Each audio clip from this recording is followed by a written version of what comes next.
Hello friends, आज मैं आपके साथ इकोनॉमिक्स का एक और टॉपिक लेके आया हूँ और टॉपिक का नाम है problems of India's international trade. India की जो इंटरनेशनल ट्रेड है या फॉरेन ट्रेड है उसमें इंडिया को कौन कौन सी प्रॉब्लम्स फेस करनी पड़ रही हैं। ये लॉन्ग क्वेश्चन है, मैंने लॉन्ग क्वेश्चन के हिसाब से अटैम्प्ट किया है और चैप्टर का नाम है फॉरेन ट्रेड और इस चैप्टर के सारे लिंक्स आपको इस वीडियो की डिस्क्रिप्शन में मिल जाएंगे। ठीक है, तो चलिए शुरू करते हैं।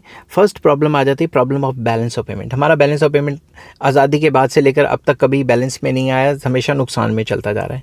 An important problem of India's international trade is unfavourable balance of payment. हमारा जो बैलेंस ऑफ पेमेंट है वो लगातार अनफेवरेबल है, हमारे फेवर में नहीं जा रहा। It is due to excess of imports over exports. ये इसलिए क्योंकि हम इम्पोर्ट बहुत ज़्यादा कर रहे हैं और एक्सपोर्ट बहुत कम कर रहे हैं। To meet this unfavorable balance of payments, India has to take loans from foreign countries and international institutions. इस बैलेंस ऑफ पेमेंट को सही करने के लिए फॉरेन करेंसी में लोन्स लेने पड़ जाते हैं कंट्रीज से या फिर इंटरनेशनल इंस्टीट्यूशन जो वर्ल्ड बैंक IMF वगैरह उनसे लोन्स लेने पड़ जाते हैं। Foreign debts carry interest burden. अब जब लोन लेंगे तो इंटरेस्ट भी देना पड़ेगा।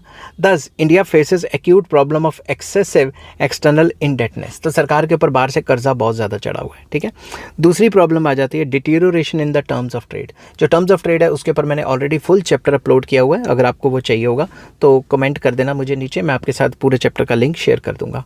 Terms of trade refers to the rate at which exports and imports are exchange. तो टर्म्स ऑफ ट्रेड वो टर्म्स होती हैं, वो रेट होता है जिस पे एक्सपोर्ट इम्पोर्ट को एक्सचेंज किया जाता है। ठीक है, terms of trade in world trade is generally in favour of developed countries and are in less favour of favourable for India. तो ज़्यादातर टर्म्स ऑफ ट्रेड जो डेवलप कंट्रीज़ होते हैं उनकी फेवर में रहता है और जो डेवलपिंग कंट्रीज़ या लेस डेवलप कंट्रीज़ हैं उनकी फेवर में नहीं रहता, क्योंकि उनको बाहर से काफ़ी मशीनें वगैरह इम्पोर्ट करानी पड़ती हैं। So through international trade India has been transferred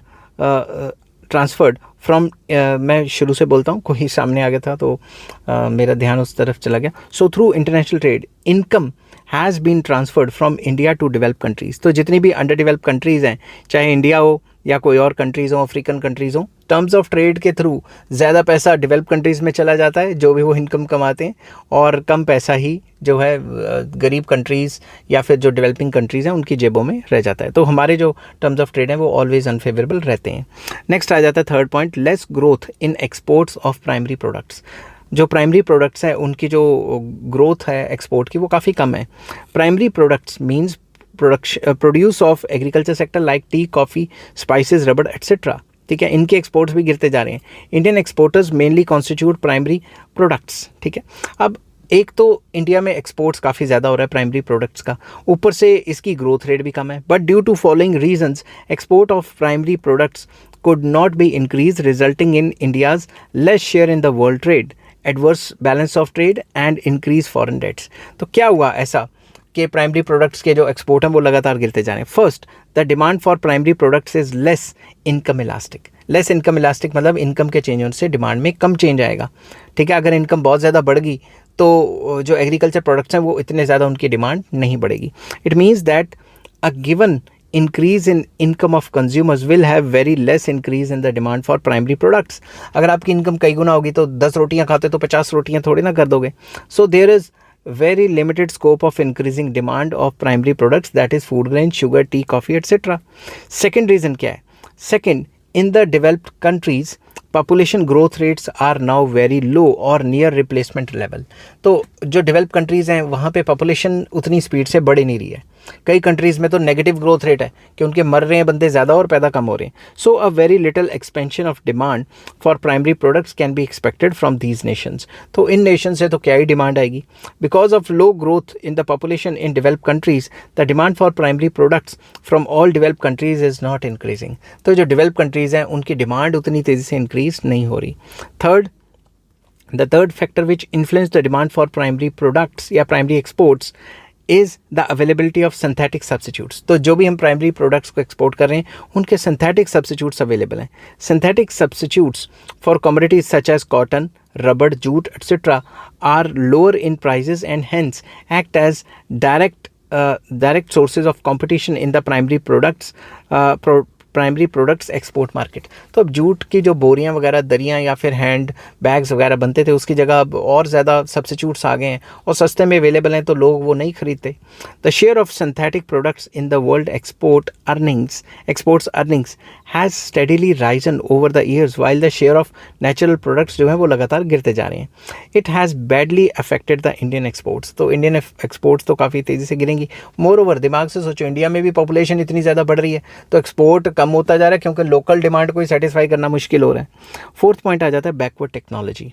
in India level of technology is low in comparison to develop countries. तो डेवलप कंट्रीज़ के कंपैरिजन में इंडिया की जो टेक्नोलॉजी है वो काफ़ी पिछड़ी हुई है।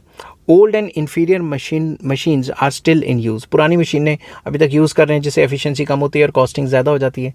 The quality of products of these machines is not only inferior but the cost of production is also high. एक तो क्वालिटी ऑफ माल जो बनाती हैं वो मशीनें वो इन्फीरियर हैं और कॉस्टिंग पर काफ़ी हाई है। Consequently our industrial products fail to compete in international market and adversely affect our exports। तो अगर हमारी कॉस्टिंग ज़्यादा पड़ेगी, हम महंगे में सामान बेचेंगे तो कहाँ कंपटीशन मिलेगा, इससे भी एक्सपोर्ट्स काफ़ी गिर जाते हैं। नेक्स्ट आ जाता है essential imports. Various items of Indian imports consists of essential items like petroleum products, machinery, technology, fertilizers, medicines, etc. whose demand cannot be curtailed। तो काफ़ी सारी essential imports हैं जिनकी डिमांड को बंद किया नहीं जा सकता। बाहर से तेल मंगाना बंद कर दिया तो गाड़ियाँ कैसे चलेंगी, समझ की बात। बाहर से मेडिसिन नहीं है तो काम कैसे चलेगा, फर्टिलाइजर्स नहीं आए तो कैसे एग्रीकल्चर को अच्छा हम कर पाएंगे। Hence it has created a problem for India to finance these essential imports through high cost foreign debts. तो इसके पीछे हमें डेट्स लेने पड़ जाते हैं, कर्जे लेने पड़ जाते हैं, फिर उन कर्ज़ों के रेट ऑफ इंटरेस्ट चुकाते रहो, ठीक है। नेक्स्ट आ जाता है dumping. Some countries like China are involve in dumping their products in India. Dump करते हैं माल, इतने सस्ते में बेचते हैं कि हमारी लोकल इंडस्ट्री जो है सर्वाइव ही नहीं कर पा रही। The purpose of dumping is to damage the Indian industry by selling the goods at a very low price. इतने लो प्राइस पे सामान बेचते हैं कि इंडियन इंडस्ट्री सर्वाइव ही नहीं कर पा रही। More demand for consumption goods की डिमांड लगातार बढ़ती जा रही है, ठीक है। Because of increase in population in India the demand for consumer और कंजम्पशन गुड्स हैज़ इंक्रीज। लगातार कंज्यूमर गुड्स की डिमांड है जो बढ़ती जा रही है। It has resulted in more demand for imports and less surplus of exports. तो अगर हमारे खुद की घर की डिमांड बढ़ रही है तो एक्सपोर्ट के लिए तो माल ही नहीं रह जाएगा, उल्टा हम इम्पोर्ट करेंगे। Hence our balance of payment has been badly affected. इससे हमारा जो बैलेंस ऑफ पेमेंट है लगातार ख़राब होता जा रहा है।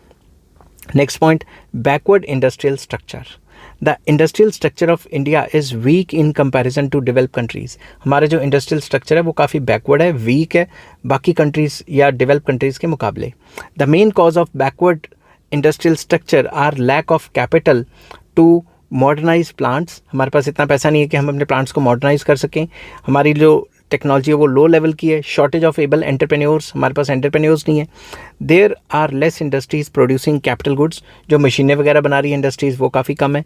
Consequently Indian industries are backward. तो जिसकी वजह से जो बैकवर्डनेस है वो दूर दूर से ही हमें दिख जाती है कि इंडियन इंडस्ट्रीज़ काफ़ी बैकवर्ड है, क्योंकि हम एक्सपोर्ट उतने लेवल पे उतने सस्ते में माल नहीं बेच पा रहे उतनी क्वालिटी का। Because of backward industries there is less export of manufactured and semi manufactured goods. तो जब इंडस्ट्रीज ही बैकवर्ड होंगी तो ऐसा माल कैसे बनाएंगी जो सस्ते में हम बाहर बेच सकें, समझ की बात। नेक्स्ट आ जाता है backward infrastructure. In India infrastructure is backward in comparison to develop countries. हम ये नहीं कह रहे कि अच्छा नहीं है, हम कह रहे हैं उतना ज़्यादा अच्छा नहीं है जितना जो है उतना एडवांस नहीं है जितना बाकी कंट्रीज़ में है। Various constituents of infrastructure like power generation, transportation, warehousing, banking etcetera are weak. आप खुद सोचो, कोई रोड बनाते हैं, एक बारिश होती है खड्डे पड़ जाते हैं, बिजली की कट इतने ज़्यादा लगते हैं, समझ के बाद ट्रांसपोर्ट कम्युनिकेशन या वेयर हाउसिंग फैसिलिटीज़ इतनी अच्छी नहीं है। अंडर डेवलप्ड सी पोर्ट्स भी अंडर डेवलप्ड हैं। लैक ऑफ कार्गो एयरलाइंस, हमारे यहाँ कार्गो एयरलाइंस ज़्यादातर नहीं चलती। Lack of dedicated railway freight corridors, जिस पे सिर्फ ट्रेन ही चलें जो माल एक जगह से दूसरी जगह लेके जा रही हैं, पैसेंजर ट्रेन ना हो, ऐसी भी कॉरिडोर्स नहीं है। They create hurdle in the free flow of goods. जो फ्री फ्लो ऑफ गुड्स हैं इसमें हर्डल्स क्रिएट करती हैं। दस backward infrastructure has created problem in are international trade. तो इंटरनेशनल ट्रेड में ये भी एक मेन प्रॉब्लम है। अगर हमारा इंफ्रास्ट्रक्चर अच्छा होगा तो बाहर से कंपनियां खुद आके यहाँ पे सेटल होंगी, वो भी एक्सपोर्ट करेंगी और यहाँ पे लोगों को भी जॉब्स वगैरह मिलेंगी। Foreign competition very important. India Indian exports are facing tough competition in the international market. International market में हमारे सामान को काफ़ी टफ कंपटीशन मिलता है।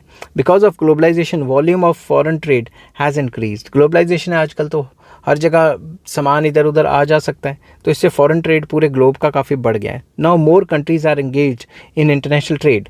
For example, India mainly exports jute, tea and textiles, but now foreign competition in these goods is growing. Bangladesh आ गया है।